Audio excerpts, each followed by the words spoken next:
ముఖ్యమంత్రి జగన్ తమను ఆదుకోకపోతే తమకు చావే గతి అని మండపేట మున్సిపల్ పారిశుద్ధ్య కార్మికులు పేర్కొన్నారు. తమ సమస్యల పరిష్కారం కోరుతూ మున్సిపల్ కార్యాలయం వద్ద పారిశుద్ధ్య కార్మికులు చేపట్టిన సమ్మె శుక్రవారం నాటికి 4వ రోజుకు చేరుకుంది. కాగా ఇప్పటి వరకు ఎవ్వరూ చేయని విధంగా ఉరితాళ్లతో తమ గొంతు బిగించుకుని పారిశుద్ధ్య కార్మికులు వినూత్నంగా నిరసన వ్యక్తం చేశారు. తమకు న్యాయం చేయకపోతే ఇక ఉరివేసుకుని ఆత్మహత్యలు చేసుకోవడమే దారి అంటూ ఆవేదన వ్యక్తం చేశారు. ఈ సందర్భంగా సిఐటియు జిల్లా ప్రధాన కార్యదర్శి కె కృష్ణవేణి, భవన నిర్మాణ కార్మికుల సంఘం అధ్యక్షులు Shaik Ibrahim, TDP minority cell నాయకులు సల్మాన్ హుస్సేన్లు దీక్ష శిబిరాన్ని సందర్శించి తమ మద్దతు తెలిపారు. కార్మికులకు అండగా ఉంటామని చెప్పారు. ఈ కార్యక్రమంలో ఒప్పంద పారిశుద్ధ్య కార్మికుల సంఘం నాయకులు బంగారుకొండ కోమారపు నరేంద్ర, కాటే విజయకుమార్, వారా నాగేంద్ర ప్రసాద్, ఇంజుమళ్ల చిన్ని, మట్టా వినోద్ కుమార్, పెందుర్తి లోవరాజు, రాగోలు చిరంజీవి, తరపట్ల దయానందరావు, ధూళి రమేష్, సరాకుల అశోక్ కుమార్, బంగారు అన్నవరం, వారా కామేశ్వరి, మడికి హేమలత, సవరపు సరోజిని కార్మికులు పాల్గొన్నారు.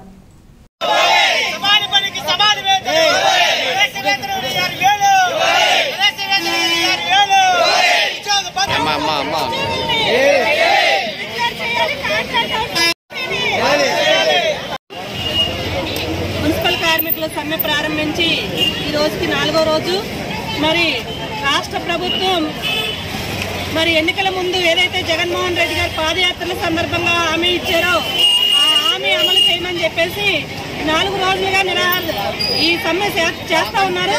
ఈ సమ్మెకి సిఐటిగా సంపూర్ణ మద్దతు తెలియజేయడమే కాదు, వాళ్ళ సమస్యల పరిష్కారం అయ్యేంత వరకు కూడా వాళ్ళు వెన్నంటూ ఉంటామని చెప్పేసి తెలియజేస్తా ఉన్నాము.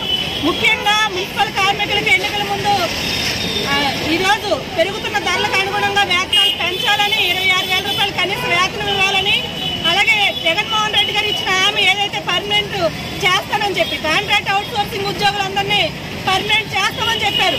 ఈ 4.5 సంవత్సరాల్లో పర్మనెంట్ అవుతుందని చెప్పేసి ఆశించిన మున్సిపల్ కార్మికులకి మొండి చేయి చూపించారు ఇవాళ జగన్మోహన్ రెడ్డి గారు. అందుకే మేము ఈ రోజు ప్రభుత్వాన్ని డిమాండ్ చేస్తూ ఉన్నాం. మీరు ఇచ్చిన హామీ కదా తక్షణం అమలు చేయాలని చెప్పి, అమలు చేసి మున్సిపల్ కార్మికుల యొక్క సమ్మెను విరమింపు చేయాలని చెప్పేసి ఈ సందర్భంగా ప్రభుత్వాన్ని డిమాండ్ చేస్తూ ఉన్నాం. ఈ రోజు ఇప్పుడే మేము కమిషనర్ గారిని కూడా కలిసి వచ్చాము. ఇవాళ గ్రామ ప్రజలు మొత్తం ఈ మండపేట ప్రజలందరూ కూడా చెత్త ఎక్కడ పోసుకోవాలనేది శుభ్రం కాకుండా ఇవాళ ఊరంతా కొంపకొడుతున్న పరిస్థితి. అందుకని ఈ రోజు మున్సిపల్ కార్మికుల సమస్యలు పరిష్కారం చేసి సమ్మె చేయాలని చెప్పేసి మేము సిఐటిగా డిమాండ్ చేస్తా ఉన్నాం ఈ ప్రభుత్వాన్ని. మరి ఈ రోజు నిరోధక సమ్మె 4వ రోజు జరుగుతుంది. మరి ఇప్పుడు కూడా ఈ ప్రభుత్వం మండు వైఖరితో ఉంది. కనీస డిమాండ్ 26,000 కూడా అమలు చేయడం కూడా మనసు ఒప్పట్లేదు వాళ్ళకి. మా న్యాయమైన డిమాండ్లు కోరుతూ మళ్ళీ ఈ రోజున మా మెల్లకి ఉరేసుకొని ఉరితాళ్ళు ఏంటంటే మా జీవితాల్లో మరి ప్రభుత్వం ఏ విధంగా చూస్తుందో ఇప్పుడే గమనించండి. మెల్లకి ఉరేసుకొని మా బతుకులు ఎంతైనా మరి ప్రభుత్వం పట్టించుకోదా? ఎందుకంటే మున్సిపల్ కార్మికులు అంటే ఒక చిన్న చూపు. కనీస వేతనాలు ఏమని అడుగుతున్నాం, ఏం కొంత కోరికలు ఏం కోరట్లేదు. మేమేం అడుగుతలేదు, మేము అడిగేది ఒకటే, కనీస వేతనం 26,000 ఇవ్వమని, మమ్మల్ని పర్మనెంట్ చేయమని. మరి ఈ విషయం ఇప్పుడు వచ్చి 4 రోజులు అవుతుంది సమ్మె. కనీసం ఈ ప్రభుత్వం ఏం పట్టించుకుంటలేదు. తక్షణమే సీఎం గారు ఈ సమస్యను పట్టించుకొని మా డిమాండ్స్ ఒప్పుకోవాలి. లేదంటే మా మెల్లకి ఉరితాళ్ళగా ఉంటారు ఇంకా మా జీవితాలు కూడానే. తక్షణమే ముఖ్యమంత్రి జగన్మోహన్ రెడ్డి గారు తక్షణమే దిగొచ్చి మా సమస్యను పరిష్కరించాలి. లేనితో సమ్మె మరింత ఉధృతం అవుతుందని సభ వరకు ఎదురు చేస్తున్నాం. నిర్మాణ కార్మికుల సంఘం గౌరవాధ్యక్షులు, నా పేరు షేక్ ఇబ్రహీం. ఇప్పటికి 4 రోజుల నుంచి మున్సిపల్ కార్మికులందరూ కూడా వారు బాధలు తెలియజేయటకు 4 రోజుల నుంచి నిరాహార దీక్షలో కూర్చున్నారు. వాళ్ళు కనీస వేతనం 24,000 రూపాయలు ఇమ్మని చెప్పి వాళ్ళు డిమాండ్ చేస్తున్నారు. గతంలో జగన్మోహన్ రెడ్డి గారు ఎలక్షన్ టైంలో కూడా జీతాలు పెంచి కార్మికులకి, మున్సిపల్ కార్మికులందరికీ కూడా న్యాయం చేస్తానని మాట్లాడటం జరిగింది. కానీ ఇప్పటి వరకు కూడా అది అమలు చేయలేదు.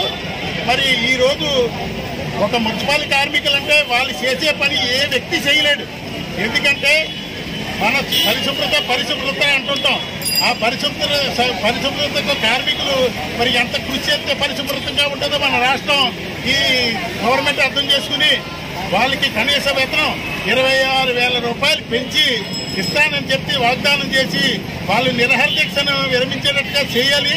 చేసే వరకు కూడా మా భవన నిర్మాణ కార్మికుల సంఘం తరఫు నుంచి కూడా మేము వారికి మద్దతు తెలుపుతున్నాం. ఎందుకంటే వాళ్ళు కనీస వేతనం ఇమ్మని చెప్పి కోరుతున్నారు తప్ప గొంతెమ్మ కోరికలు ఏమి కోరటం లేదు. మరి ఈ రోజు నిత్యావసర వస్తువులు ఎంత విపరీతంగా పెరిగినాయో అందరికీ తెలుసు. మరి ఆ పెరిగిన కారణంగానే ఈ వేతనం కూడా పెంచమని వాళ్ళు అడుగుతున్నారు. న్యాయమైన కోరిక ఈ రాష్ట్రం తీర్చి వారు మరి ఎప్పుడైతే మున్సిపల్ కార్మికులకు సపోర్ట్గా ఉంటారో వాళ్ళు కూడా మున్సిపల్ కార్మికులు ఎప్పుడైతే వాళ్ళకి కష్టానికి సరిగ్గా ఫలితం దక్కుతుందో వాళ్ళు ఇంకా దాన్ని కష్టపడి దాన్ని ఇంకా అభివృద్ధి చేసి పరిశుభ్రతకు ఇంకా ప్రాధాన్యత ఇస్తారు. కాబట్టి అది అర్థం చేసుకోవాలి. ఎందుకంటే మన ఇంటి ముందు చెత్త కూడా మనమే తీసుకోలేం, వాళ్ళు వచ్చి చేస్తారు. మరి ఎంతటి బాధాకరమైన విషయం. అలాంటి వారికి కూడా మనం రాష్ట్రం తరఫున మన ప్రజల తరఫున న్యాయం చేయకపోతే మరి మనం న్యాయం చేసుకున్న వాళ్ళు కాకపోతాం. కాబట్టి ఈ రకంగా వాళ్ళకి ఏ కోరికలైతే వారు న్యాయపరంగా కోరుతున్నారో ఆ కోరికలన్నీ కోరుతారు గవర్నమెంట్ అత్యంత